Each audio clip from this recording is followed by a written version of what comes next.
Medical professionals. What was a time where a patient ignored you and almost died because of it? My dad worked for a company that was based in northern USA. The owner was Canadian and had a cabin up in Canada. He was visiting the cabin a few summers back. He had some medical issues happen and went to the hospital. They said something was wrong with his heart and he needed surgery. He called my dad because he knew my sister was a doctor and wanted a second opinion. They scheduled the surgery in Canada for a few months out. My dad called my sister and my sister said in the USA they would never let anyone leave the hospital with his condition and he would be in surgery that night. She said he needs surgery now. Well, he left the hospital and a few days later, he was dead. It was a sad I told you so. Okay, the patient in this story is a horse, and in order to fully understand this story, there are a few things about the horse that you have to know. Horses have something in their bodies called a guttural pouch. This warms oxygen that is on its way to the brain. There is a blood vessel that is under the guttural pouch, and sometimes horses can get a fungus in the guttural pouch that slowly erodes the blood vessel, causing nosebleeds. The vessel will rupture, heal, and the cycle goes on until one day it ruptures and the horse bleeds out. This condition is called guttural pouch mycosis. It is diagnosed via endoscopy and is deadly if left untreated. Now, I'm in no way a medical professional, but heard this story from an equine vet. She was called out to a farm because a horse was experiencing repeated nosebleeds. She was pretty positive that the horse had guttural pouch mycosis, and she and the owner decided that the vet would scope the horse. She went to get the scope, and when she got back, the owner had changed their mind. She didn't want the horse scoped. The vet left. She was never told definitively that the horse died, but the next time she went to the farm, that horse was nowhere to be seen. Aw man, horses are like my second favorite animal that I regularly see. Equine creatures are just cool, but then again, I just got back from the safari park and I'm kind of vibing with sea lions right now. Sea lions are dope.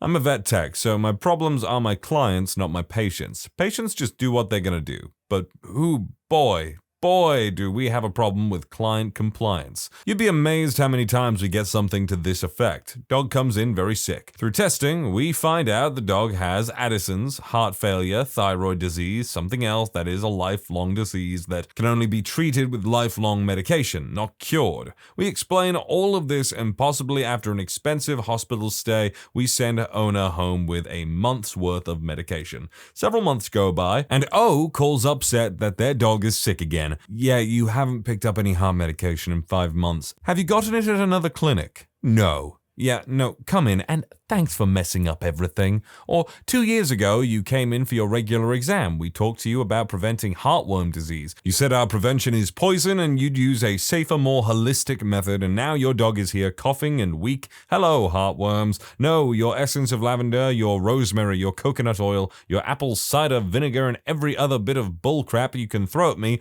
doesn't kill heartworms. Your dog isn't a raw chicken. Stop marinating him, for God's sake. Also, gotta love the very classic, I gave him his antibiotics, pain meds and steroids for 2 days and he got better, so I stopped. Now he's worse again, and I cannot stress enough the importance of restricting activity after your pet has surgery. Yes, she feels good, enough to run around the yard maybe. That's because she's on pain medication. That does not change the fact that we just removed multiple organs out of her belly hours ago. And now you're bringing her in with her intestines swinging in the breeze and blood everywhere. Thanks for nothing, dumb butt. Just do what we tell you. I swear to God, so many lives and a bunch of heartache and money could be saved if people just did what we tell them to do. You're paying us money for our opinion. You're taking the time out of your day to come sit down and talk with us, all just to go, well, yeah, but I read this on Google, or, well, my dog is too smart to do something like that. I know my dog better than you. It's baffling. Yes, you do know your dog better than me, but I know dogs in general better than you, and I can say you'd be hard-pressed to find a dog that won't do some stupid crap in their life because they're a dog. Your dog is not so smart that he won't screw his sister, eat a bunch of grapes, or rip apart his bandages. It is your job to watch over them and ensure they don't do those things. So just do what we frickin' tell you to do, Christ's sake. It sounds like this person needed to vent, but also this all sounds like I'm guessing they're not being specific specific, it sounds like they're talking about a single individual. Medical student here. Last summer I was doing ER practice and a guy came in with a massively swollen leg, which was deep vein thrombosis, a clot in your leg vein that can dislodge and travel straight to your lungs and kill you. That same guy came in some months prior with the same condition and was explicitly told that if his leg hurts again and starts to swell, to sit down and not walk. Apparently this time the guy came, he walked to the ER, like 20 minutes of walking. He didn't die though. I guarantee if it's an older gentleman, they probably just completely disregarded that information that you told them and went, I'll walk it off. And when that didn't work, then they said, okay, maybe I should go to the hospital. Diabetic patient who broke his ankle left the cast on for 6 months because he didn't want to bother coming back to the hospital. Our front bubble stunk of rotting flesh. It's a fairly large room and the cast was still on. We move him to another area. I'm hovering over ortho as he is taking the lower part of the cast off. On the outside, on the medical aspect of his ankle, you could see there was some fluid from the inside that stained the cast, this nasty color. When the cast popped off, it looked like zombie flesh, oozy, gangrenous, stunk like death. The funniest part about it is when the ortho resident is talking to him about what the plan is going to be, a fly kept buzzing around and landing on his exposed, nasty leg.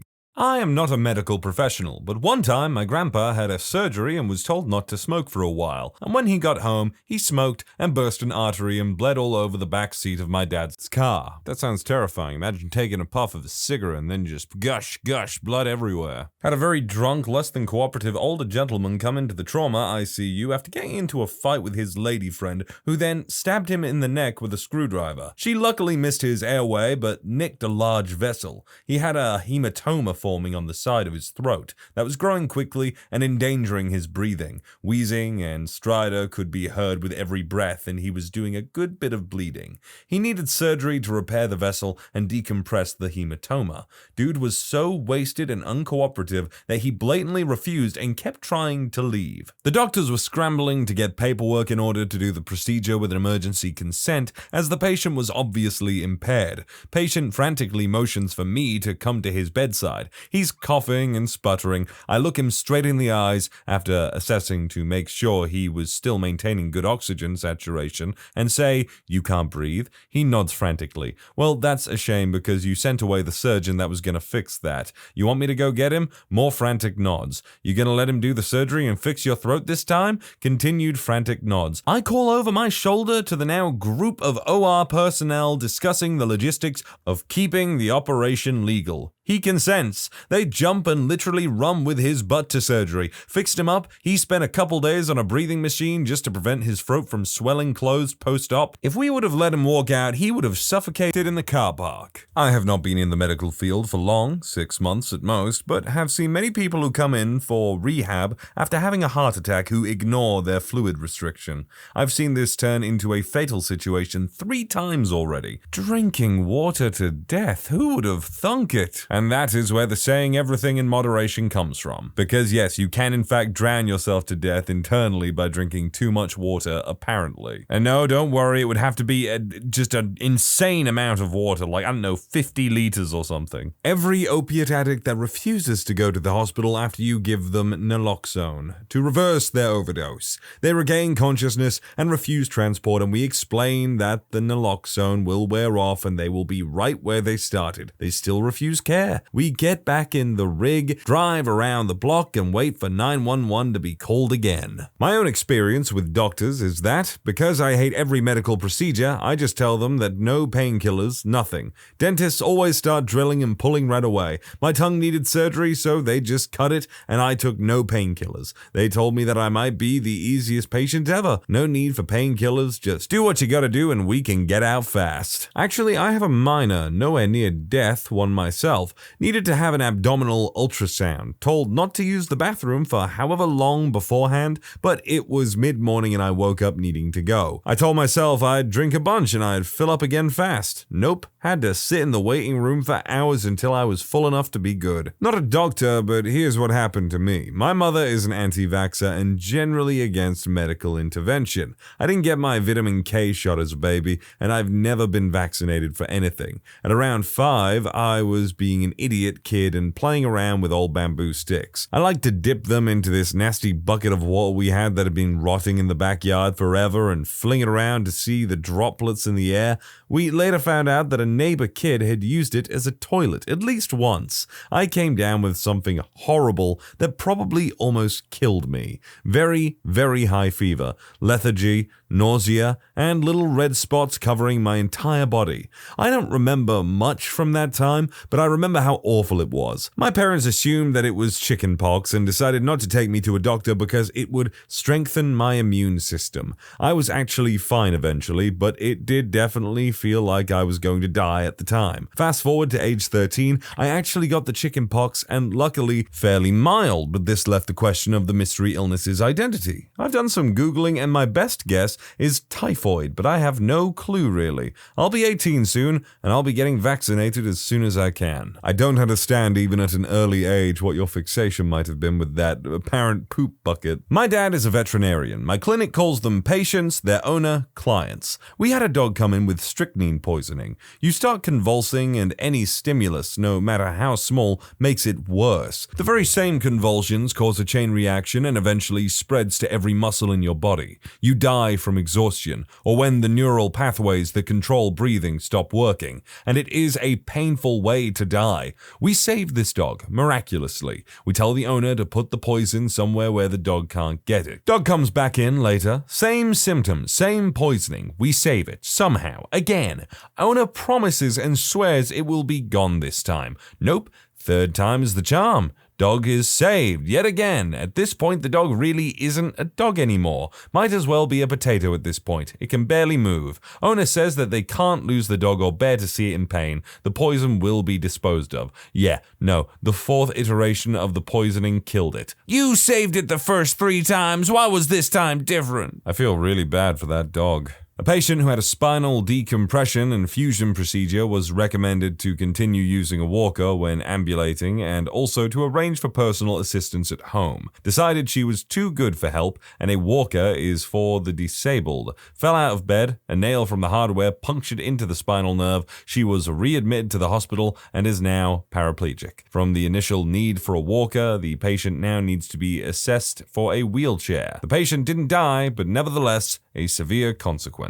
I don't know why this kind of reminds me of how I was taking the pictures off the wall on a narrow stairway when we were moving furniture, and they were like, why are you taking the pictures off the walls? And I was like, because I'm being careful. I don't want us to hit them and for them to fall down. And they were like, no, don't worry, we'll be careful. It's like, no, you don't understand. Me being careful is taking the pictures off the wall. Man, though, that is some unfortunate luck, and I feel really awful for that patient. Like, that is just a result of hubris. Patient with one leg, instructed not to get up without assistance. Bed alarm in place. Bed alarm sounded. We run in there just in time to see him up. He says, I wanted to see if I could walk without my prosthesis. So basically, he tried to walk with one leg. Didn't work. Not me, but my dad is a cardiac nurse. This is probably my favorite story from him, and yes, I feel awful saying that. Anyways, you know how smoking is bad for your lungs? It's also really bad for your heart. It causes buildup in your arteries that can cause heart attacks or strokes. My dad performs surgeries on way too many smokers and sees some of them repeatedly.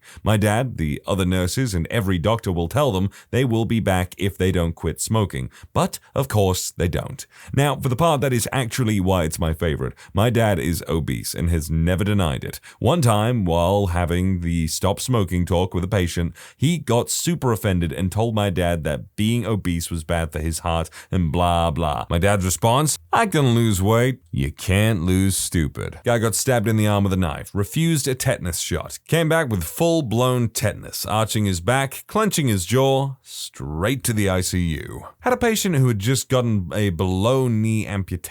We gave him the prosthesis shortly after surgery, as soon as surgeons signed off, and told him several times to take it easy. He was very excited and we knew he was not going to listen. To stress the issue, we had the owner of the company and several co-workers who are also amputees talk to the patient. Being a new amputee, the limb goes through a lot of changes and is still healing. After he took his new leg home, we hadn't heard from him in a few weeks. He even cancelled his follow-up appointment since he was doing great. A week after that, one of our co-workers calls us and tells us that he was at the surgeon's office, just stopping by to say hi and bring them breakfast, and saw said patient waiting to be seen since his limb was scabbed over, with several lesions and extremely discolored. After asking what happened, he told her that he was feeling so good with the prosthesis, he decided to run a marathon and Tough Mudder. He ended up getting a major infection due to the mud and is extremely lucky that he did not need a revision, making him an above-knee amputee. For anyone who doesn't know what Tough Mudder is, I don't know if it's a UK thing exclusively, but it's basically a mud run. That's it, really. It's just lots and lots of mud. The patient was me and the medical professional was my aunt in this situation. Isn't blood related to me, but she's basically family. I can't remember the actual medical term for it, but I call it deadly asthma.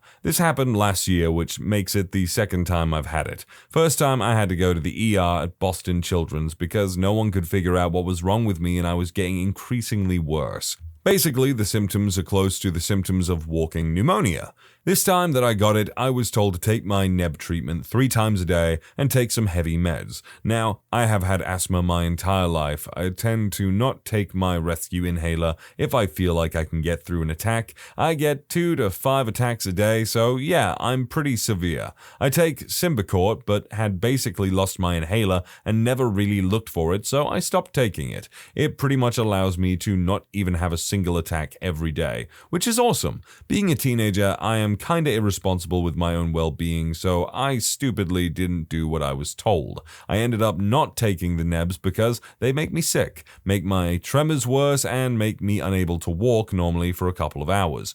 Well, let's just say at night I was suffocating and close to just not breathing at all, but still said I'm fine, which more or less was because I was delirious. I was driven to my pediatrician's office and they put me on the neb. They said I could have crashed, medical term, not car crash, and died if my mom waited to drive me there. My oxygen levels were low, and I was about to pass out because I couldn't breathe. My aunt gave me a good scolding, told me she'd send me to the ER if I didn't take my neb treatment, so I followed her orders that time. Took me another 2 to 3 weeks to fully recover and had to be put on even more meds. I think sometimes I underestimate the dangers of my condition because I go through it so much. Let this all be a lesson to, not do that again. In this story, it wasn't the patient that ignored the warning, but the hospital staff. This isn't my story, but a story from my professor that ultimately led to him stop practicing and start teaching. My professor has a heart of gold, just the most genuine man you could ever meet. He works in an adolescent psych ward. Well, one kid comes through and they really bond. He spoke about him with such a big smile. You can tell he really cared for him. He loved this kid, but he notices something is off. He speaks with the staff on the unit and asks them to make sure he is on self-deletion watch. His gut is telling him the kid is planning something. Well, he was right. The staff didn't check in at all until the next morning. The kid had managed to delete himself. It just completely broke my poor professor, shattered him personally and professionally. It's such a terrible story to hear because it was so preventable, but no one else decided to care. As for me, well, I've had patients completely ruin surgeries from just not listening. One guy got a spinal fusion surgery. Very painful. One thing you can't do is twist your back, so I'm still really new, bright-eyed and hopeful, and I go see this patient. I introduce myself and ask him how he is. He tells me that he's in 10 out of 10 pain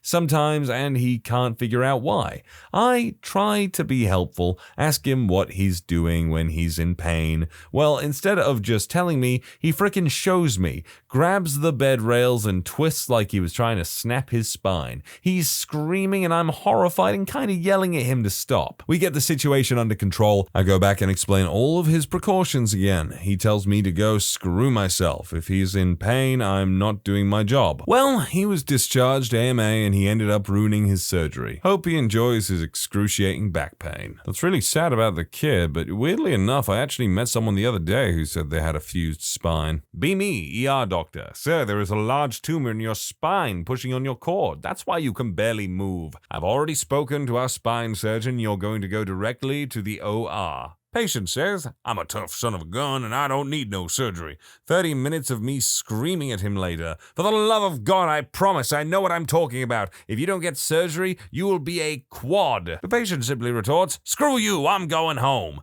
Patient became a quad. Wife sent me a very long apology letter. Be me again, sir. One of your cardiac enzymes has come back elevated. I think you are having a heart attack. I've already spoken with the cardiologist and we are going to get you over to the cath lab now. The patient's response? Bro, I'm in town for Comic-Con and I am not missing it. I'll come back if it gets worse. 30 minutes of me screaming at him. For the love of God, I know what I'm talking about. Pretty please with frickin' sugar on top. Stay! The patient uncaringly replies, Gotta get to the con. My favorite artist is on at 4. Dude came back in cardiac arrest. Much of my job is to mess up Darwinian evolution. Weirdly enough, I have also thought about that in terms of doctors and how, like, you know, people with genuine hereditary issues are, like, the most in need of them. And that has got me thinking about the friend that told me that every single male in his family line has, like, had a heart attack around their 30s. When you subscribe, make sure to hit the bell to turn on notifications. Put the playlist on in the background to finish listening to all the stories. And if you like Am I the Genius, give Am I the Jerk a shot. Linked in the description below.